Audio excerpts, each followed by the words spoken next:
Me voy a pedir, hermanos y amigos, que por favor abran sus Biblias en 2 a los Corintios, capítulo 8. Muy bien lo que nuestro hermano Joaquín dice, estamos estudiando la epístola a los Colosenses, llevamos 6 estudios ya. Hoy vamos a tratar otro tema a la luz del día en que nos encontramos y la celebración en estos días del nacimiento del Señor Jesucristo. 2 a los Corintios, capítulo 8, no lo vamos a leer todavía, vamos a mantener nuestros dedos allí.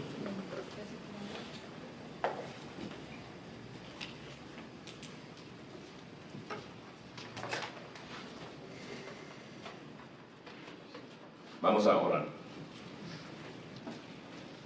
Señor, gracias por el privilegio de exaltar el nombre de nuestro Salvador Jesucristo, Dios entre nosotros, quien vino a este mundo de maldad a salvar pecadores como nosotros.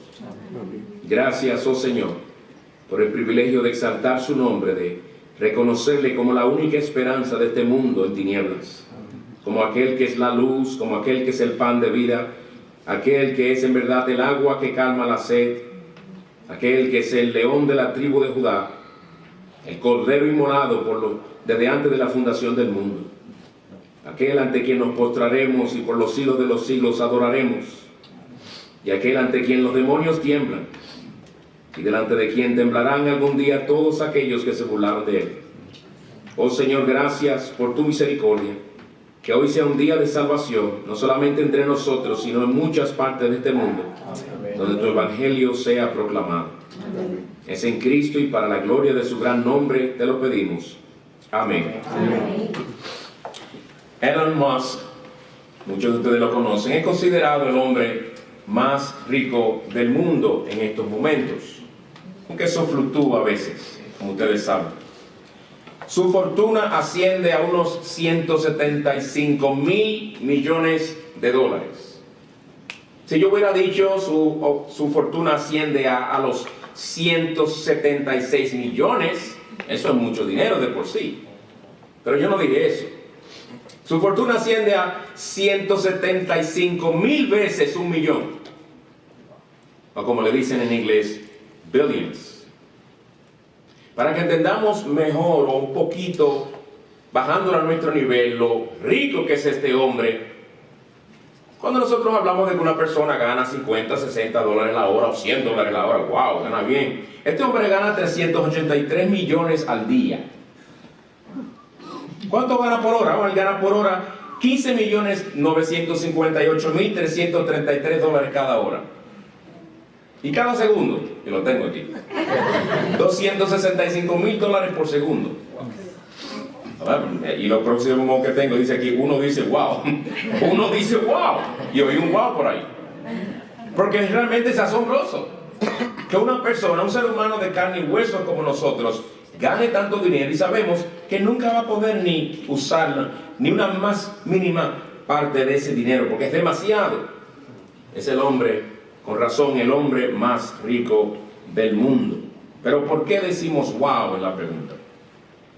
Porque comparado con nosotros, esa gran riqueza nos parece muchísimo. Pero ¿y qué si comparamos a la riqueza de Elon Musk con alguien que tiene no 175 mil millones, con alguien, digamos, que tenga 200 mil millones de billones? Y tú dirás, pero no hay nadie que tenga tanto dinero. Y la verdad es, no hay nadie que tenga tanto dinero. La fortuna de él son 176 seguido por 9 ceros.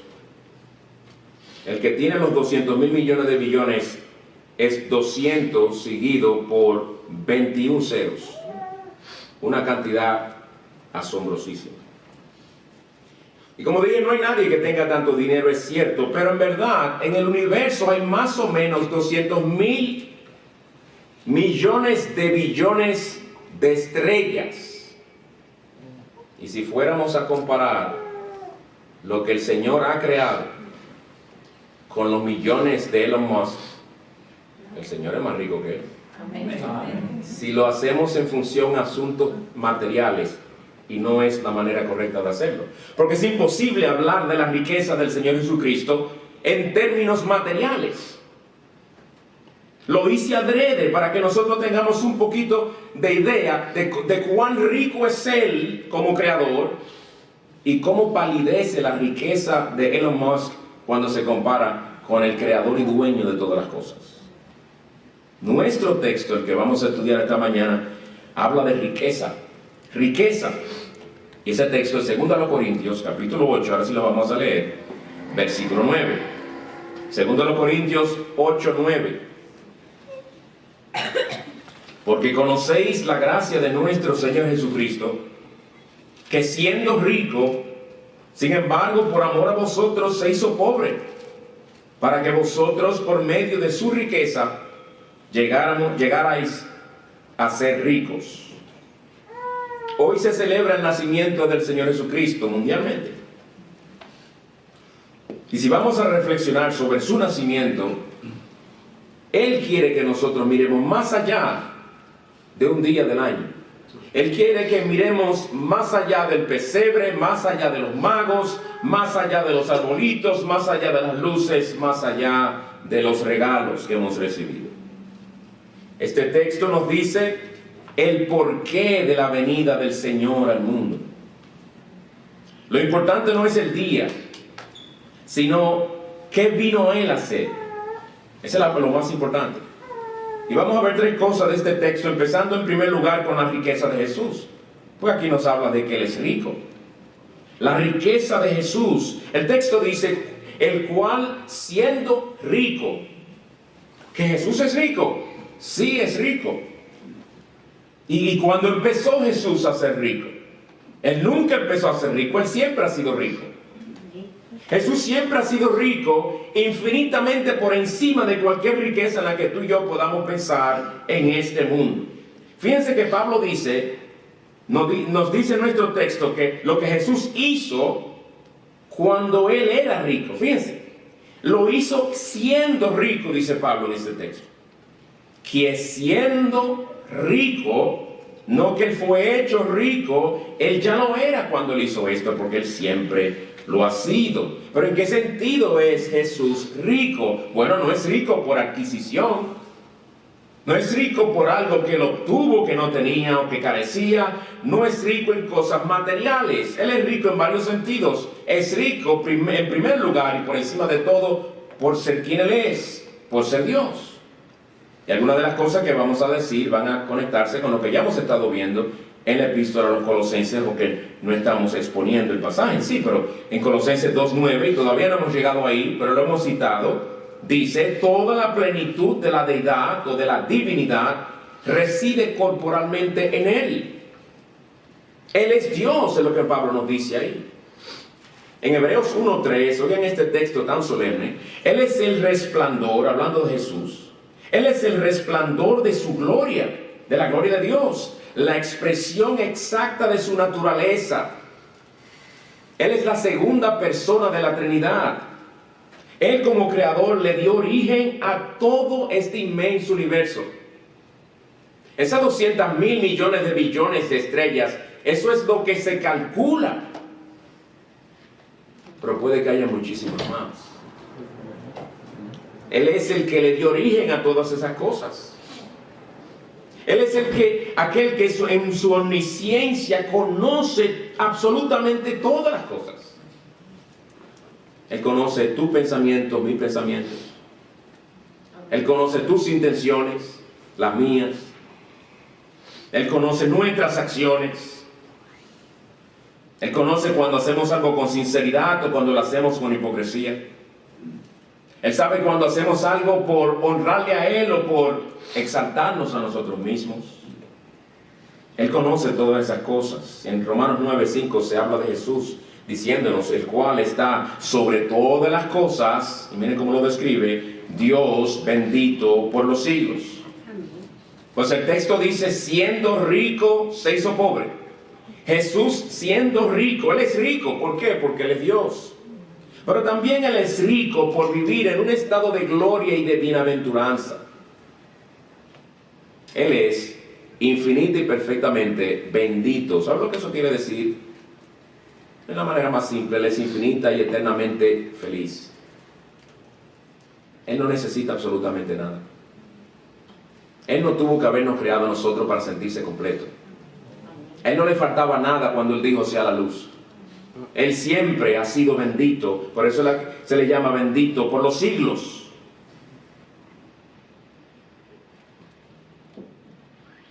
Fíjense las palabras del Señor Jesucristo cuando está orando a su Padre poco antes de morir.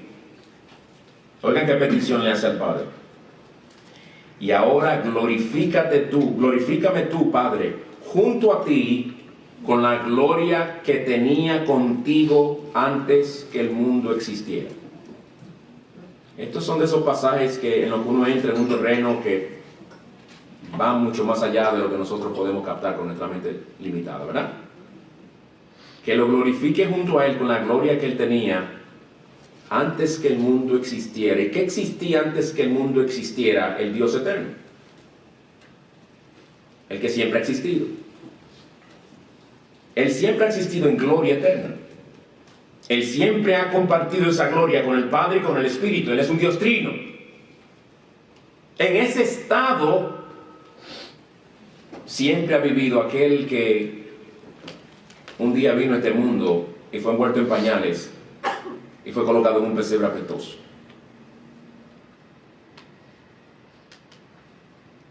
Así es de rico el Señor. Pero también Él es rico por ser el creador y dueño de todo cuanto existe. Él hizo todo y por lo tanto todo le pertenece. Ese todo te incluye a ti, me incluye a mí. Uno de los pasajes en Colosenses que ya estudiamos es el que dice en el capítulo 1, versículos 16 y 17, porque en Él, en Jesús, fueron creadas todas las cosas, las que están en los cielos y las que hay en la tierra, visibles e invisibles. Todo fue creado por medio de Él y para Él. En la introducción hablábamos del hombre más rico del mundo, Elon Musk. Mencionamos algo de su fortuna, 175,000 millones de dólares. Bueno, el Señor Jesucristo no es tan solamente el dueño de Elon Musk, Él fue el que hizo a ese hombre. Y fue el que en su voluntad soberana le dio el dinero que Él tiene. Y también será el que le quitará la vida cuando ya Él lo determinó, porque ya eso está escrito en el calendario del Señor, al igual que tu muerte y la mía. Lo único que hoy estamos 24 horas más cerca de ese día, comparado con el día de ayer, hasta ahora. Este es el Señor Jesús, del que se nos habla en nuestro texto de 2 Corintios 8, 9. A Él pertenece el inmenso número de ángeles en los cielos. Con razón Él le dijo a Pilato, entre las pocas cosas que Él le dijo, porque Pilato sigue insistiendo. Y una cosa que sí el Señor le dijo fue esto, una pregunta. ¿O piensas que no puedo rogar a mi Padre y Él pondría a mi disposición ahora mismo más de 12 legiones de ángeles? Pilato, tú no sabes con quién es que tú estás hablando. De todo esto, hermanos y amigos, es que habla el texto cuando dice que siendo rico se hizo pobre. Siendo rico, eso es lo que implica el ser rico. Él es Dios. Siempre ha vivido en eterna bienaventuranza por ser Dios. Y también es el creador, diseñador, sustentador de todas las cosas. No hay riqueza mayor que la de Jesús. Sus riquezas son absolutas, son infinitas, son eternas. Palidece cualquier riqueza en este mundo. Tomemos a todos los Elon Musk de este mundo, todos los multimillonarios de este mundo, sumemos todas las cantidades. Son insignificantes delante de Él. A Él nada puede añadírsele.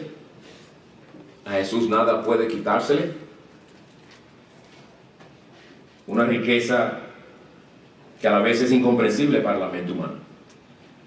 El texto dice, siendo rico. Él es rico. La riqueza de Jesús. Veamos ahora en segundo lugar la pobreza de Jesús, porque el texto nos habla de su pobreza también. El texto dice que siendo rico, sin embargo, se hizo pobre. Se hizo pobre.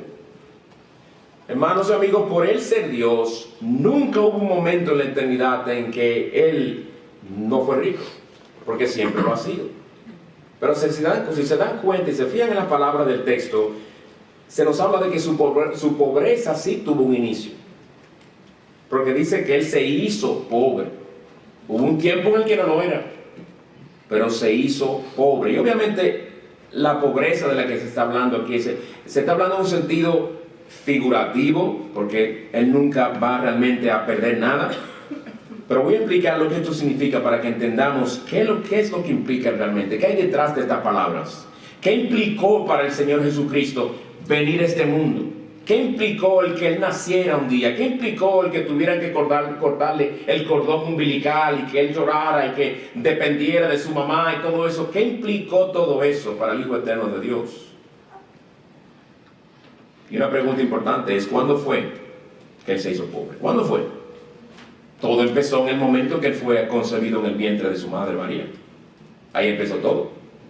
Pónganse a pensar, el que es eterno en el vientre de una madre a punto de nacer, pocos meses después, eso no nos encaja aquí. Y nunca nos va a encajar. Se hizo pobre. Se hizo pobre también al nacer en este mundo de maldad. ¿Que Dios nació? Sí, nació. Pero la pregunta de por sí, como les digo, es paradójica. Pero ¿cómo fue que Él se hizo pobre? Bueno, no dejando de ser lo que Él siempre ha sido, porque Él nunca dejó las riquezas de su divinidad. Él no dejó las prerrogativas del ser creador y ser sustentador y soberano sobre todas las cosas. Él nunca dejó eso. Pero un siervo de Dios llamado John Murray, en pocas palabras lo describió de esta manera. Él no se hizo pobre dejando de ser lo que era, sino haciéndose lo que antes no era. Se hizo pobre por añadidura, no por sustracción. Y esta otra parte, hermanos y amigos, donde también es para nosotros incomprensible, porque en el mundo material en el que nosotros vivimos, uno se hace pobre por sustracción. Uno se hace pobre cuando uno pierde lo que tenía. Por sustracción. Se le sustrae, se le resta. Si a ti te restan, si tú tienes $20,000 y te restan $19,000, y eso es lo único que tú tienes, tú has caído en pobreza. Paradójicamente, Jesús se hizo pobre sin dejar de ser rico. Ven, no fue que Él se hizo pobre porque se le sustrajo su divinidad. Siendo y continuando siendo divino, vino a ser pobre por añadidura, no por sustracción. Y esto la mejor manera de explicarlo bíblicamente es en Filipenses capítulo 2. Vayan allí, por favor. Filipenses capítulo 2 nos dice el Señor allí cómo fue que ocurrió todo. Y de nuevo nos presenta ese principio, que Él se hizo pobre por añadidura, no por sustracción.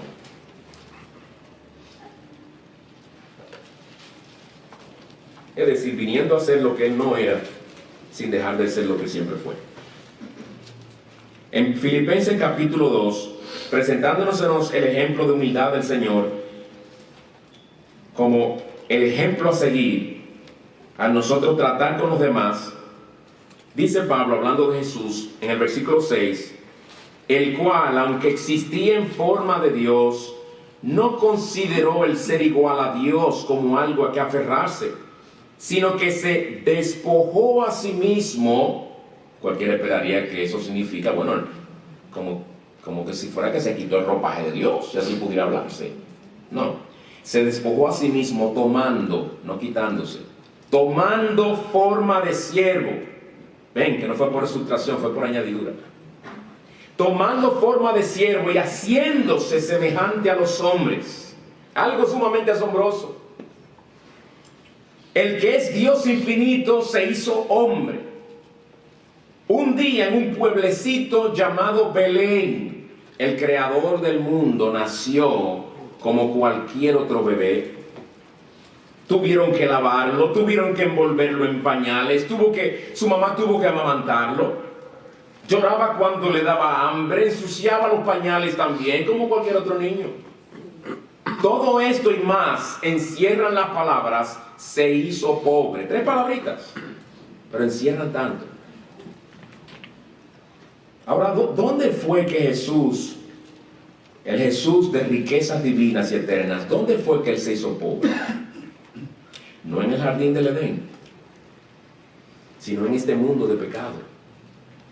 Él vino a este mundo de maldad, a este mundo lleno de odio, lleno de envidia, lleno de hipocresía, lleno de arrogancia, lleno de orgullo, lleno de robos, lleno de homicidio, lleno de enemistades, traición, idolatría y un sinnúmero de pecados más, maltrato infantil, de toda clase de cosas.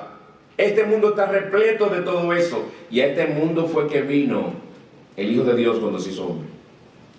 Se hizo pobre para venir a un mundo que lo iba a despreciar. Eso es lo grande. Porque, señores, seamos sinceros, el mundo hoy celebra, supuestamente, el nacimiento del Salvador, pero desprecia su evangelio. ¿Qué es eso?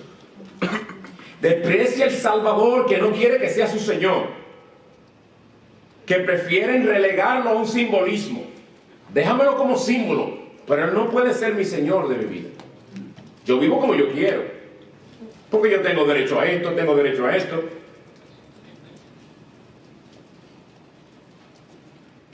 Así pensamos y así vivimos. Bueno, Él vino al mundo que Él sabía lo iba a despreciar. A este mundo vino Él, para eso se hizo pobre. Fíjense que tan pronto Él nace, poco tiempo después de su nacimiento, sus padres tienen que cogerlo y llevárselo corriendo para Egipto porque ya lo querían matar. Y no podía ni caminar, todavía ni hablaba. A ese mundo Él vino cuando se hizo pobre. Se volvió un fugitivo tan pronto nació. Luego pasó los siguientes 30 años de su vida en un pueblecito llamado Nazaret, del cual no salió nadie de renombre. Un pueblecito que de hecho era la costumbre en ese entonces que se dijera lo siguiente, y esto aparece en las Escrituras: ¿puede algo bueno salir de Nazaret? ¿Puede algo bueno salir de Nazaret? ¿Y cómo le llamaban a Él? Jesús de Nazaret. Él se hizo pobre, señores. Él se hizo literalmente pobre, se humilló hasta lo sumo.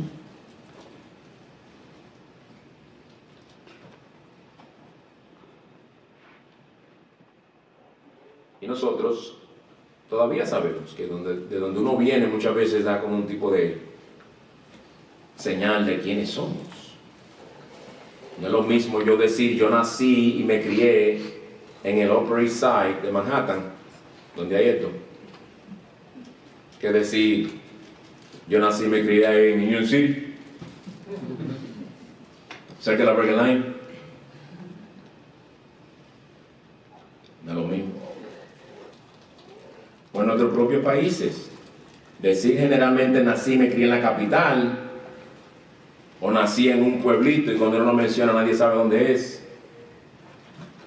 Bueno, Jesús nació y se crió en ese pueblo al punto tal que ese vino a ser su apellido, porque recuerda que la gente no tenía apellido, se decía de dónde venía o de hijo de quién era.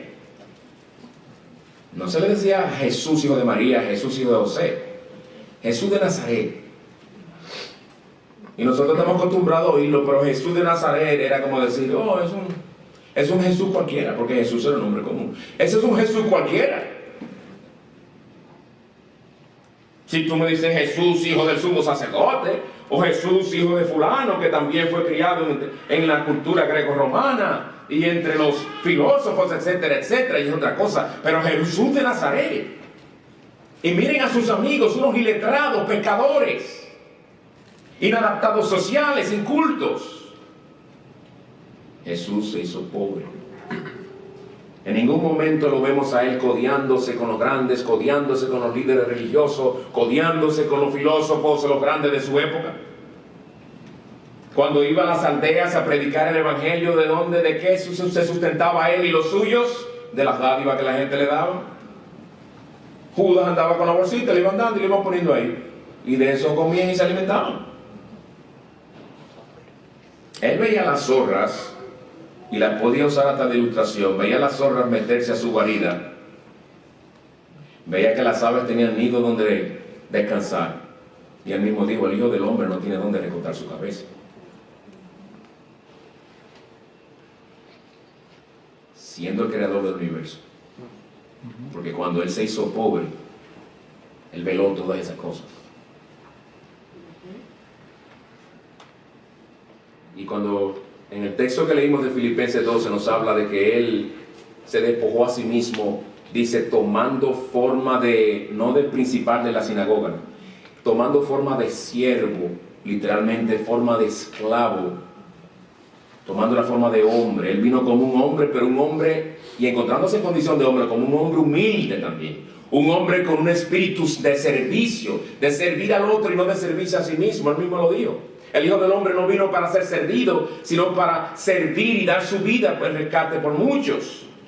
Por eso, sin ningún problema y de todo corazón, el día que están en el aposento alto para comer la Pascua, ¿quién es que se levanta a lavar los pies a los discípulos y a secárselos con la toalla? El Señor. Y fíjense que a los discípulos les chocó eso, ¿verdad? No le esperaban, pero sus acciones fueron una bofetada espiritual para cada uno de ellos, que estaban solamente pensando en sí mismos. Pero esa era la actitud del Señor. Y fíjense que sin dejar de ser aquel ser glorioso ante quien los ángeles del cielo se cubren sus rostros en reverencia, no dejó de ser eso. Algo que ninguno de los Césares se ha atrevido a hacer. Ningún presidente, ni el presidente de la compañía más prestigiosa. Ahora, esta pobreza llegó a su más alto nivel, porque todavía no ha llegado al más alto nivel. Esa pobreza llegó a su más alto nivel de expresión cuando Él sufrió por pecadores en la cruz. Fíjense que antes de ser crucificado fue humillado sin misericordia. El texto de Filipenses 2 nos dice no solamente que Él se despojó tomando forma de siervo, nos dice que Él se humilló hasta lo sumo. Y eso, ser humillado hasta lo sumo, hasta lo más profundo, incluye lo que sucedió en la cruz del Calvario. Bueno, lo que antecedió, horas antes de esa crucifixión, fue una humillación pública. Una humillación sin misericordia. Él es el Rey de Reyes y Señor de Señores, pero los soldados toman un manto de púrpura, se lo ponen y le ponen una corona de espinas. ¿Ustedes saben lo que eso significa? Era una manera de burlarse de él como si él fuera un rey. Lo vistieron de lujo, ropa de púrpura, ropa que usaban los reyes. Lo visten como un rey y le ponen una corona de espinas, como si fuera un rey, pero en vez de una corona de verdad se la ponen de espinas. Le dieron de bofetadas después de vendarle, le escupieron a la cara, le dieron latigazos, le sometieron a un juicio con testigos falsos y le condenaron a muerte. ¿Qué tipo de muerte? A la muerte que era reservada para los peores de los criminales, la crucifixión, que era la ejecución más horrible que había. Porque la crucifixión tenía la peculiaridad de que usted no moría instantáneamente. Le tomaba horas y a veces días a la persona morir mientras se iba desangrando, mientras poco a poco se iba dificultando la respiración por el peso del cuerpo colgando sobre esos clavos. Las aves de rapiña venían y les arrancaban los pedazos a la persona. La persona era desnudada públicamente y hecho un espectáculo público para todo aquel que pasara. Lo que se ve en los cuadros de Jesús, eso es poético en comparación con la realidad. Ese fue el que se hizo pobre para venir a este mundo. Para que este mundo simplemente le convirtiera en un mero símbolo del comercio. A él lo clavaron después de hacerle todas esas humillaciones. Lo clavaron a la cruz, y como era lo normal, levantaron también esa cruz para que todos le vieran, y lo plantan en el centro de los dos criminales, como el peor, y gritándole toda esa gente que estaba ahí, le gritaban insultos para hacerle sufrir más todavía, y él callado, y él en silencio. Y a todo eso se sometió él voluntariamente cuando se hizo pobre. Pero esa pobreza alcanzó un nivel mucho más alto después de ahí, cuando el Padre derramó su ira sobre él. Los clavos y las heridas le dolían, pero en ningún momento le escuchamos quejarse de su dolor físico. En ningún momento. 6 horas después de estar colgado sobre esa cruz, mientras Él experimentaba lo que jamás nosotros podremos comprender, al haber sido abandonado por su Padre y al Padre haberlo hecho pecado en sustitución por pecadores y haber derramado su ira sobre Él, castigando el pecado de pecadores en Él, Él exclamó: Dios mío, ¿por qué me has abandonado? Esta fue la experiencia más misteriosa y el clamor más extraño que jamás haya ascendido al cielo desde este mundo.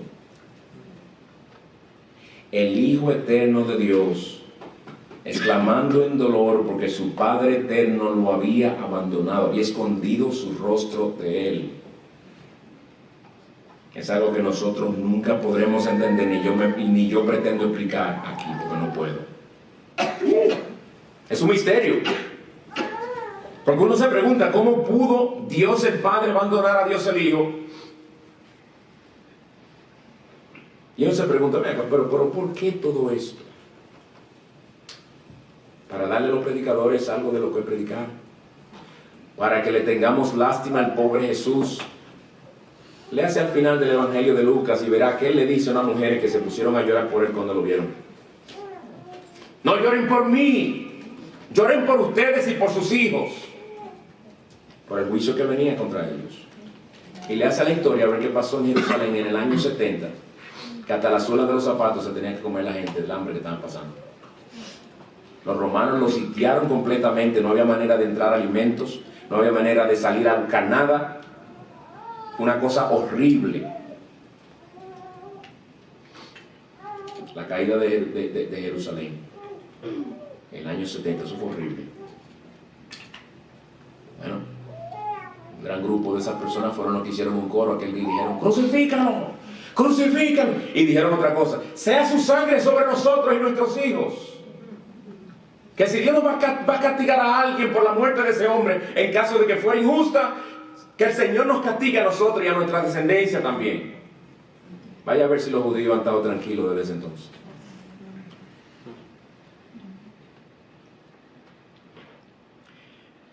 ¿Por qué hizo Él todo esto? ¿Por qué aquel a quien los ángeles adoran se hizo pobre? ¿Para qué? Eso nos lleva a nuestro último punto.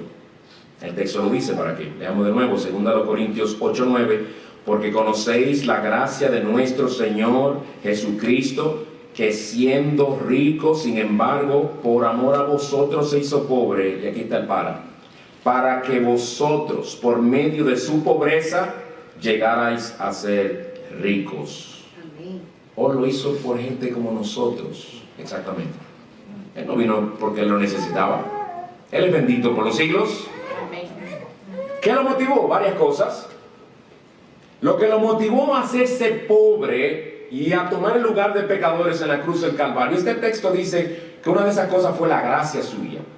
La gracia, dice el texto, porque conocéis la gracia de nuestro Señor Jesucristo. ¿Qué es la gracia? La gracia es el favor inmerecido de Dios. El favor inmerecido de Dios. Cuando Dios, porque a veces tendemos a decir, bueno, la gracia es cuando Dios nos da lo que no merecemos. Y en parte sí es verdad.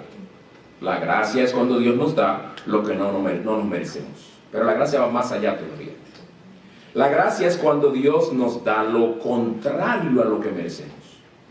Lo que merecemos es eterna condenación, y cuando Él le da a un pecador digno de condenación la salvación en Cristo, eso es gracia sin comparación.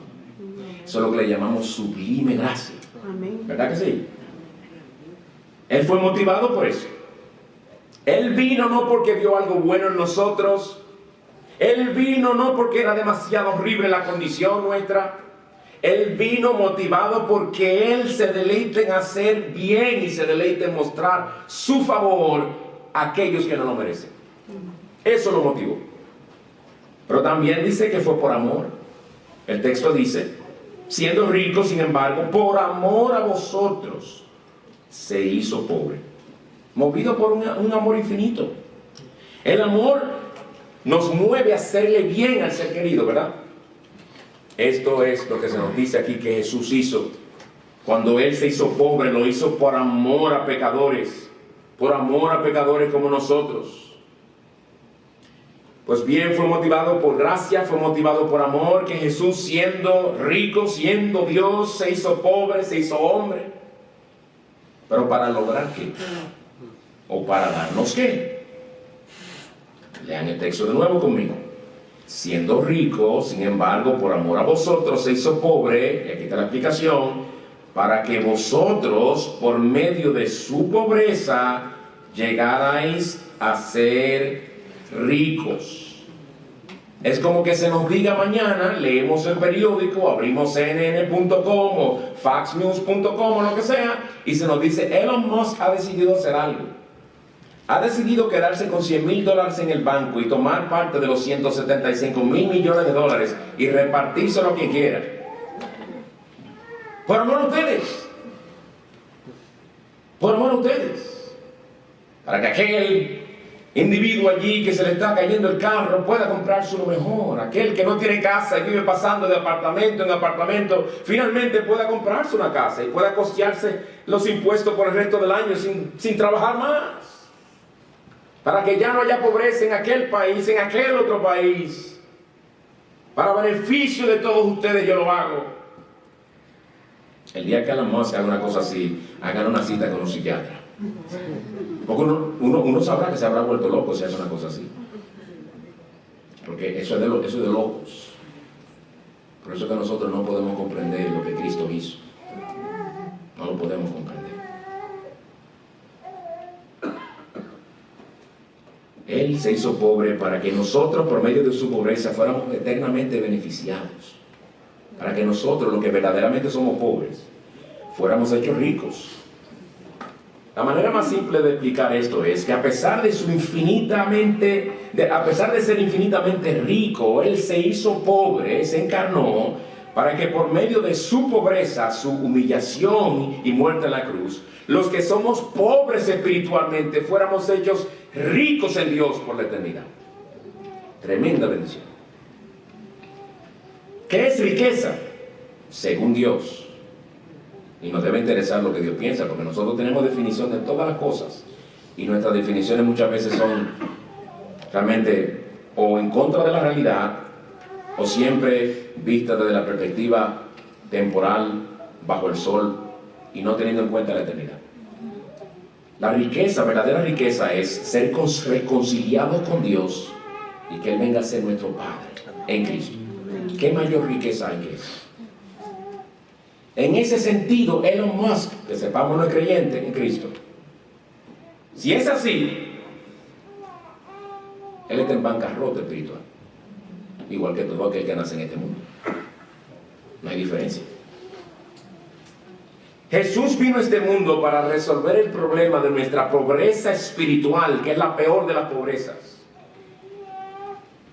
Lo que nos empobrece espiritualmente es el pecado. El pecado que ofende a Dios, el pecado que nos separa de Dios, el pecado que si Cristo no lo perdona, nos llevará a experimentar pobreza eterna, la que se experimenta en el infierno.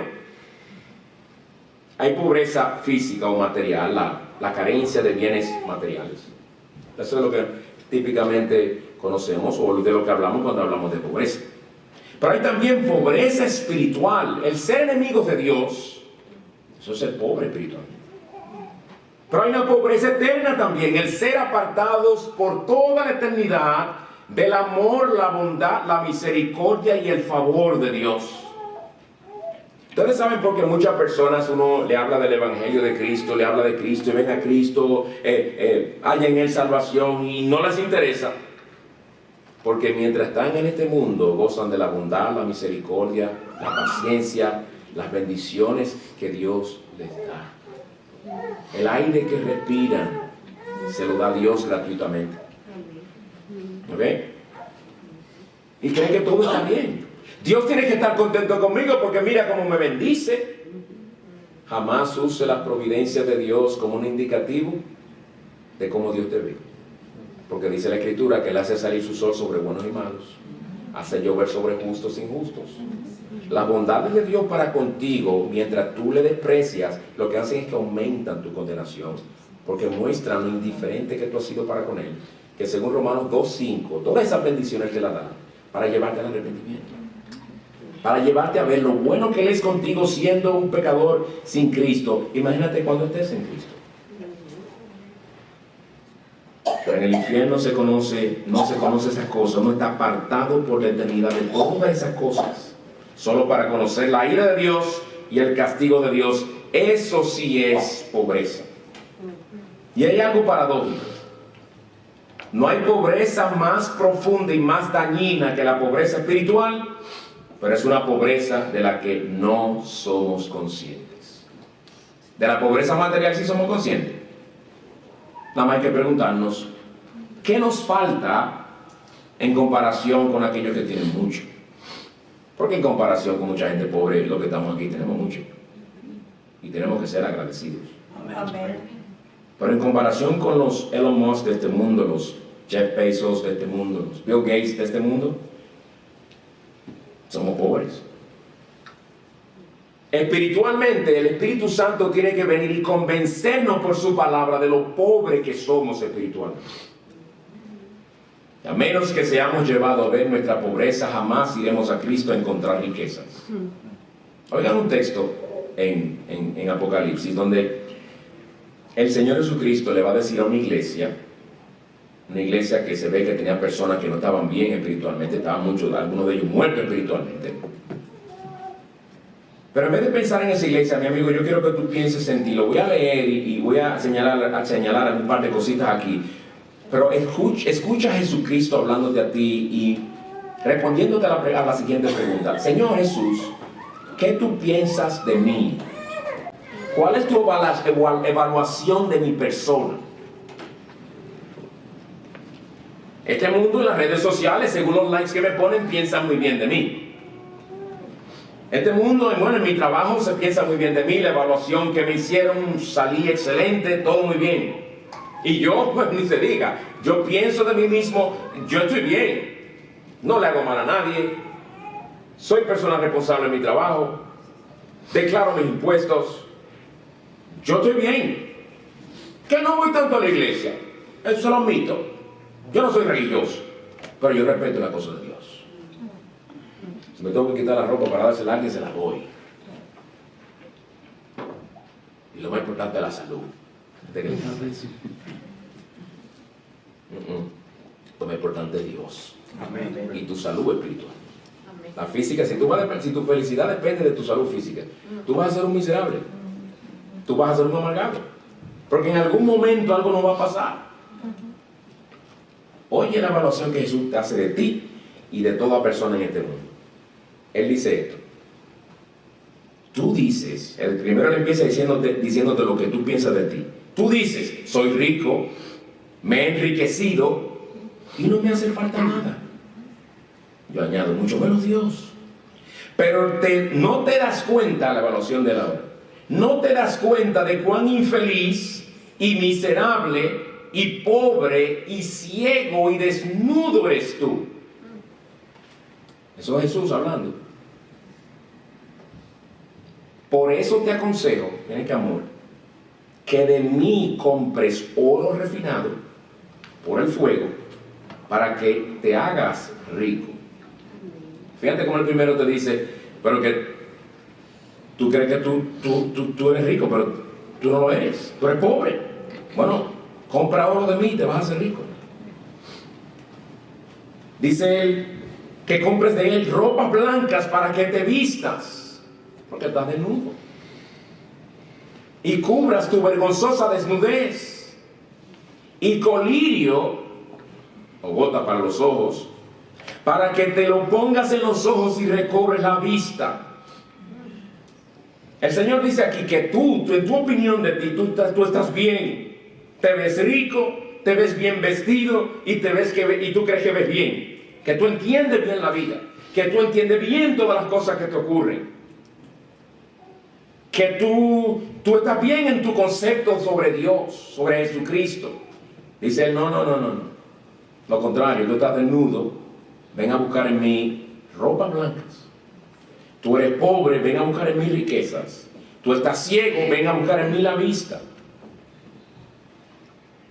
Amigo, para esto Jesús se hizo pobre y vino a este mundo, para salvar a pecadores de su pobreza espiritual y librarlos de la pobreza eterna.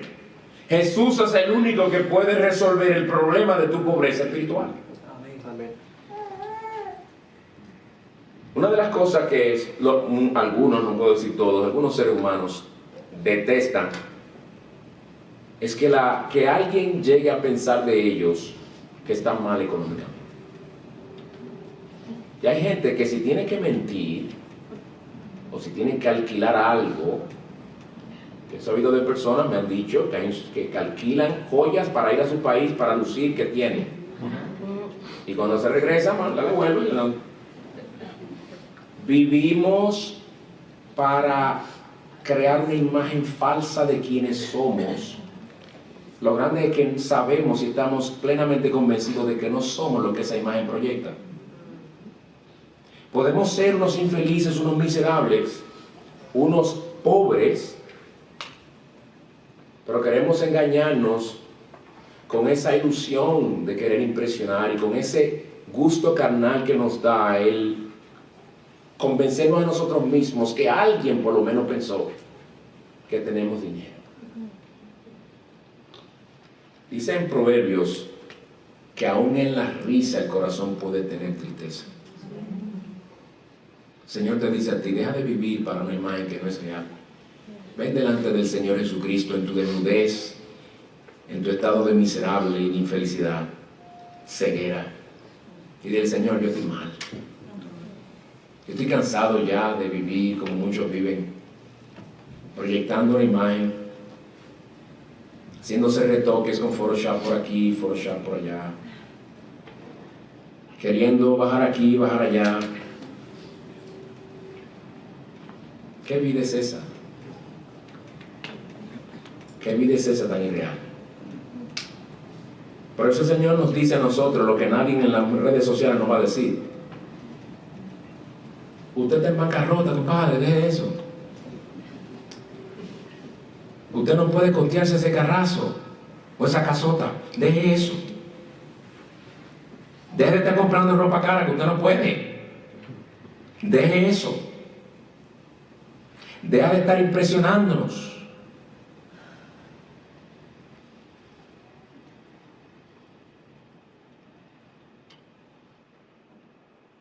No tener a Cristo como Señor y Salvador es la más profunda pobreza que hay.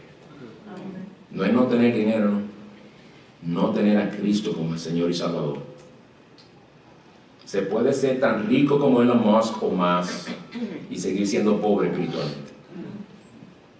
Se puede ser tan rico como Él y no tener a Dios. Termino mi sermón con una pregunta que Jesucristo hizo, que yo espero que retumbe en tu mente y tu corazón todo el día hoy, mañana, y hasta que tú reconozcas tu pobreza y bancarrota espiritual y vayas a encontrar en Él verdadera riqueza. La pregunta que hizo fue la siguiente: ¿de qué le sirve a un hombre ganar el mundo entero y perder su alma? Analiza esa pregunta, piensa, que es profunda. No un grupo de hombres, él dice un hombre. Imagínate una sola persona que fuera a ganar el mundo entero, que se trague toda la riqueza de los Musk y los demás multimillonarios, todas sus propiedades las tenga. Es más, el globo terráqueo entero con todo lo que posee lo tenga. Y vamos a poner eso aquí en una columna. Tenemos dos columnas, vamos a ponerlo aquí. Ganancia. Se está hablando en términos financieros, de economía, ¿verdad? Contabilidad espiritual. Ponga aquí el mundo entero. En el otro lado, en la otra columna, ponte alma perdida por la eternidad sin Cristo. Y la pregunta ahora es, ¿de qué le valió tener todo lo que está en este lado, en esta columna?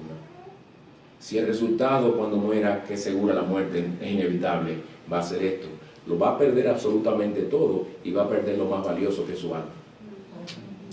Entonces, el problema no está en el mundo entero, porque si el Señor se lo quiere dar a alguien, se lo dará.